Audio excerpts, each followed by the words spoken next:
එළිය කළු නෙවෙයි නා. යුඹ කළු කරගනි. පිටිපුරා. සුදු සෙවණෙන් යන්නේ මොන බම්බෝ කරද? ගාපම් මෙතන තියෙන පේන්ට් එකක් ගාලා ගාපම්. හරි බන්දු යටයි. සරත්ත යටයි. මෙන්න යුග ගායනාවක් ඔය දෙන්නට දෙන්නේ. දම් පාටින් ලාසඳ බැස යනවා. මුලින් පටන් ගන්න සරත්තයි ඔයා. ආවේග කියන්නේ ගායනා කරේම නෙමෙයි අයියේ ওই මයික් එක ඕනේ. ඉදිරිපත් කරන්න තියෙන්නේ ආවේගශීලීව. පටන් කියන්න. පටන් ගන්න ඔයා.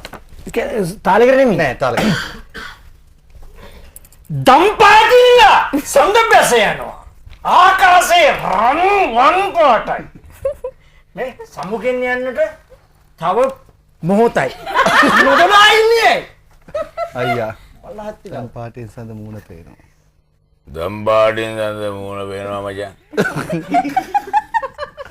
වෙන්නේ යන මොහොතක් නෑ. වෙන්නේ යන මොහොතක් නෑ යකෝ. අනේ බලයන් බයන්. දැන් මේමයි වැඩේ. හරිද? හරි. වෙන්නේ යන මොහොතක් නෑ. හරි? සමුගෙන යන්න. සමුගෙන යන්නට තව මොහොතයි ගොළුවේ ඉන්නේ. තව මොහොතයි ගොළුව ඉන්නේ. ඔබ දැනගනින්. සෙවණෙලි නොමකේ නා. හරි ඉතින්. ඈ එළිය කළු නෙවෙයි නා. යුඹ කළු කරගනින්. පිටිපුරා. සුදු සෙවණෙන් යන්නේ මොන බම්බෝ කරද? ගාපම් මෙතන තියෙන පේන්ට් එකක් ගාලා ගාපම්. රෑ කළ දිගුවේ නා. එහෙමනම් කොට කරපන්.